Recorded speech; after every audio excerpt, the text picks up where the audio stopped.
अस्सलाम वालेकुम वरहमतुल्लाहि वबरकातहू। तो कैसे हो आप सब? अल्हम्दुलिल्लाह मैं बहुत अच्छी हूँ और मैं उम्मीद करती हूँ कि आप सब भी अच्छे होंगे। तो मैं आज आपके साथ में एक टॉपिक शेयर करना चाहती हूँ और टॉपिक क्या, वो टॉपिक के साथ जो मेरे लाइफ का रियल एक्सपीरियंस है वो भी मैं आपके साथ में शेयर करना चाहती हूँ। होप आपको थोड़ा-सा मोटिवेशन मिलेगा। तो मेरा ये जो वीडियो है वो टॉपिक है सब्र के ऊपर। तो किस तरीके से मैंने अपनी ज़िंदगी में सब्र किया, अल्लाह ने कितने मेरे इम्तिहान लिए, हमें आज़माया और बेशक अल्लाह ने उस आज़माइश में हमारा साथ भी बहुत दिया। तो मैं वही आपके साथ में शेयर करना चाहती हूँ। जैसे कि आप लोग जानते हो कि इस्लाम में ज़्यादा से ज़्यादा आज़माइशें ही आती है। अल्लाह उसी को आज़माता है जिसे अल्लाह मोहब्बत करता है, अल्लाह जिसे प्यार करता है ना? तो ज़िंदगी में हमारी चाहे कितनी भी परेशानी आ जाए, हमें हार नहीं मानना है। देखो, हमें हमारी ज़िंदगी में हर चीज़ में सब्र करने के लिए कहा गया है। जैसे कि हम जिसकी शादी नहीं होती है तो भी हमें सब्र करना है। जो बहनें बेचारी जिनकी शादियाँ नहीं हुई, अल्लाह पाक उनको अच्छे जोड़े से नवाज़े, उन्हें भी सब्र करना है। फिर जिन माँओं को औलाद नहीं हो रही, अल्लाह रब्बुल इज़्ज़त आलमीन उनको औलाद से नवाज़े, उनको भी सब्र करना है। जो रोज़ी से परेशान है, अल्लाह उनकी रोज़ी बढ़ा दे, अल्लाह उनकी रोज़ी के दरवाज़े खोल दे, उनको भी सब्र करना है। जो बीमारी से परेशान है, कोई को बहुत बीमार है, परेशान है, अल्लाह ताला उनको हर बीमारी से शिफ़ा अता फ़रमाए, अल्लाह ताला उनको सही सलामत रखे, लंबी हयाती दे। बीमारी में भी जो है उनको भी सब्र करना है, ठीक है?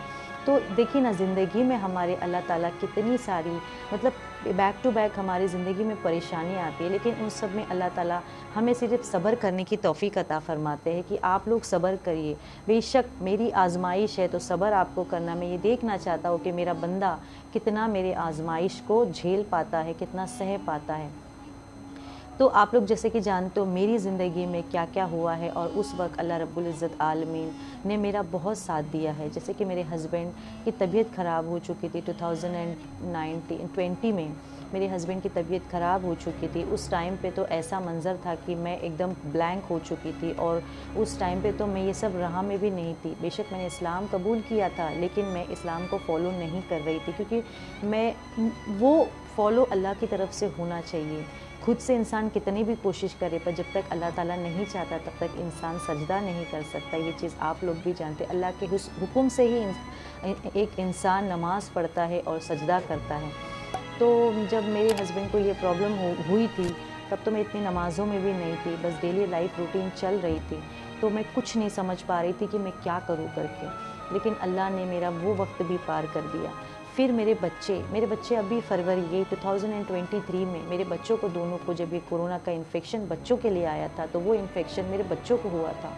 तब मेरे दोनों बच्चे हॉस्पिटल में थे और मेरे दोनों बच्चे, एक को मैं डिस्चार्ज करके लाई थी, फिर मैंने मेरे बेटे को भी किया। तो सोचो वो मंज़र मेरे लिए कितना डरावना था। मैं डरती थी क्योंकि उस बीमारी से तो दुनिया डर रही थी। मेरे तो मासूम बच्चे हॉस्पिटल में थे। मैं सिर्फ़ रोती थी, मैं सिर्फ़ अल्लाह से यही बोलती थी कि अल्लाह तू बस मेरे बच्चों को अच्छा कर दे। अल्लाह मेरे बच्चे अच्छे हो जाए, मैं शुक्राना की नफ़िल नमाज़ अदा करूँगी, मेरे बच्चे अच्छे हो जाए, अल्लाह मैं रोज़ा रखूँगी। जब तक मेरे बच्चों का रिपोर्ट नहीं आता था, मेरे हस्बैंड और मैं, मेरे हस्बैंड तो घर पे ही नहीं जाते थे क्योंकि मेरे बच्चे, उनको सफोकेशन होता था। तो सोचो मैं माँ, मैं उनके साथ में हॉस्पिटल में, मुझे कैसे खाना जाएगा? तो मेरे हस्बैंड भी वो देखते थे, मेरे हस्बैंड घर पे नहीं आते थे, हम लोग हॉस्पिटल में ही रहते थे। तो बच्चों के टेस्ट होते थे, तो जब वो टेस्ट का हम लोग वेट करते थे क्योंकि आज हुआ है तो कल रिपोर्ट आएगा। हम लोग खाना नहीं खा पाते थे कि बच्चों का रिपोर्ट कैसे भी करके अल्लाह पाक अच्छा आए करके। तो अल्लाह रब्बुल इज़्ज़त आलमीन, मेरे बच्चे एकदम अच्छे हो गए अल्हम्दुलिल्लाह। और मेरे बच्चे सही सलामत, मेरी बेटी भी घर पे आ गई। मेरी बेटी 5 दिन में घर पे आई, मेरे बेटे को 8 दिन लग गया क्योंकि मेरी बेटी के वजह से मैं अपने बेटे पे ध्यान नहीं दे पाई। क्योंकि मुझे लगा मेरी बेटी की तबीयत ख़राब है, तो मेरे हस्बैंड बेटे को लेके घर पे रहते थे, तो मैं उस पे ध्यान नहीं दे पाई। लेकिन मैं ये नहीं समझ पाई कि बेटी के साथ बेटा जब खेल रहा था तो वो इन्फेक्शन में वो भी आ गया था। तो मेरे बेटे का इन्फेक्शन ज़्यादा बढ़ गया। तो फिर मेरे बेटे को भी डॉक्टर ने हॉस्पिटल में एडमिट करने बोला। तो मेरी बेटी घर पे आ गई, फिर मेरा बेटा हॉस्पिटल में। तो मेरी बेटी को मेरी मम्मी संभालती थी क्योंकि मेरी बेटी ठीक होके घर आई थी, तो मैं उसको अपने पास नहीं रख सकती थी। तो सोचो मेरे लिए वो मंज़र कैसा होगा। फिर भी ऐसा डर लगा रहता था। मेरे बेटे का इन्फेक्शन बेटी से ज़्यादा हो चुका था। तो हम लोग बस रिपोर्ट का वेट करते थे कि कब रिपोर्ट आए और कब हम लोग को सुनने आए कि अब एवरीथिंग इज़ ओके करके। तो बस सोचो मैंने वो टाइम भी निकाल लिया। मेरे अल्लाह ने मेरा वो, ये 2023 फरवरी की बात है। अल्लाह रब्बुल आलमीन ने मुझे वहाँ पर भी सब्र दे दिया। دوسری بات پھر میری طبیعت تو اس کے پہلے خراب ہوئی تھی، وہ آپ لوگ جانتے ہو۔ اللہ تعالیٰ نے مجھے وہ چیز سے بھی پار کر لیا۔ اللہ نے مجھے اتنی پریشانی، مطلب یہ پریشانی شاید میرے گناہوں کی کوئی سزا ہوگی، میں اللہ کو نہیں بولوں گی کہ اللہ نے مجھے پریشانی میں ڈالا، اللہ نے مجھے آزمائشوں میں ڈالا۔ اللہ نے یہ دیکھا کہ یہ بندی کا کتنا یقیدہ ہے، کتنا صبر کر سکتی ہے کر کے، تو اللہ رب العزت عالمین نے مجھے وہ پریشانی سے بھی نکال دیا۔ تو سوچو بیک ٹو بیک میری زندگی میں کتنی مصیبتیں آئی، کتنی پریشانی آئی، تو میں صرف صبر ہی کرتی رہی، کیونکہ میں صبر کی دعا پڑھتی ہوں۔ میں وہی آپ کے ساتھ میں شیئر کرنا چاہتی ہوں۔ کبھی کبھی ہماری پریشانی اتنی زیادہ ہوتی ہے نا کہ اس ٹائم پہ ہم کو کچھ سمجھ میں نہیں آتا، اور ہم اللہ سے ناراض ہونے لگتے ہیں کہ اللہ ہمیں اتنا کیا، اللہ کو کیا مل رہا ہے ہم کو اتنا پریشان کر کے۔ ہماری زبان سے یہ الفاظ نکلتے ہیں، لیکن ہمیں ایسا نہیں بولنا چاہیے۔ اس ٹائم پہ بھی ہم کو صبر کرنا چاہیے کہ اللہ آپ نے دیا ہے نا تو آپ ہی اس کا حل کر سکتے، میری کیا اوقات ہے اس کا حل نکالنے کی۔ تو میں اس ٹائم پہ جب ہاسپٹل میں ہوتی تھی صرف اللہ سے رو رو کے دعا کرتی تھی، اور میں صبر کی دعا پڑھتی تھی، ان اللہ مع صابرین، بے شک اللہ صبر کرنے والوں کے ساتھ ہے۔ اللہ کا خود وعدہ ہے جو صبر کرے گا میں اس کو اس کا صلہ بہت اچھا دوں گا۔ تو اللہ نے مجھے آج اتنا طاقتور بنا دیا، مجھے ہر چیز کے لیے اللہ نے صبر دیا ہے۔ آپ لوگ یہ جو یہ دعا ہے ان اللہ مع صابرین، آپ چلتے پھرتے بھی پڑھ سکتے ہو، کیونکہ جب ہم ٹوٹ جاتے ہیں نا، تو ہم یہ سب دعائیں وظیفائیں کرتے ہیں، ہم کو ایک پاور ملتی ہے۔ انسان آدم کی ذات ہے، وہ ہم کو اتنی طاقت دیتا ہے، ہم نماز پڑھتے پڑھائی کرتے، ایک اچانک سے پاور آ جاتی ہے۔ تو میں نے میرے ان مشکل ٹائم پہ میں نے یہی دعا پڑھی صبر کی، اور آپ لوگ بھی یہی دعا پڑھیے، کثرت سے پڑھیے، چلتے پھرتے پڑھیے۔ اللہ تعالیٰ ہر کسی کو صبر کی توفیق سے نوازے جیسے اللہ نے مجھے نوازا ہے۔ ایک ٹائم ایسا تھا کہ مجھے صبر نہیں ہوتا تھا، مجھے ہر چیز جلدی ہوتی تھی، مجھے جلدی چاہیے ہر چیز، مجھے صبر کا مطلب ہی نہیں پتہ تھا۔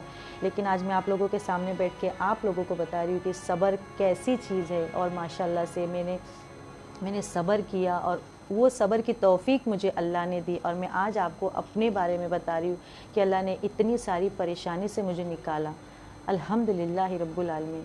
تو آپ لوگ کسی کی بھی زندگی میں چاہے کوئی بھی پریشانی ہے، اگر آپ کو صبر نہیں ہو رہا ہے، آپ کا دل ڈگمگا رہا ہے، آپ کا دل اللہ سے ناراض ہو رہا ہے، اللہ کی آزمائشوں سے ناراض ہو رہا ہے، دنیا میں ایسے بہت لوگ ہیں جو آزمائشوں سے ناراض ہو جاتے، اللہ سے ناراض ہو جاتے، نماز پڑھنا چھوڑ دیتے ہیں۔ تو ہمیں صرف یہ جو دعا ہے آپ کو کر کے دیکھیے، آپ کو اندر سے اتنا صبر ملے گا نا کہ آپ صبر سے اسٹرانگ بن جاؤ گے، جیسے میں بن گئی ہوں الحمدللہ۔